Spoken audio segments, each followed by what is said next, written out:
Digraph th. Sometimes it's pronounced th and sometimes it's pronounced the. So what is the reason behind that?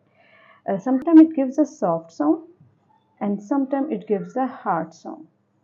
What is the reason behind that? Let's find out. Early years के बच्चों को vowels का concept पता होता है, तो हम थ का जो कॉन्सेप्ट देते हैं बच्चों को वो इस तरह: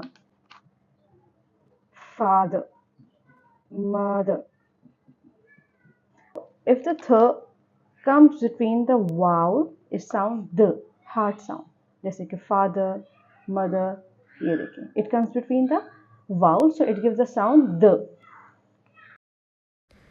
End of any sound, it gives the soft sound, like faith, wealth. So the sound come in the end, so it gives the soft sound.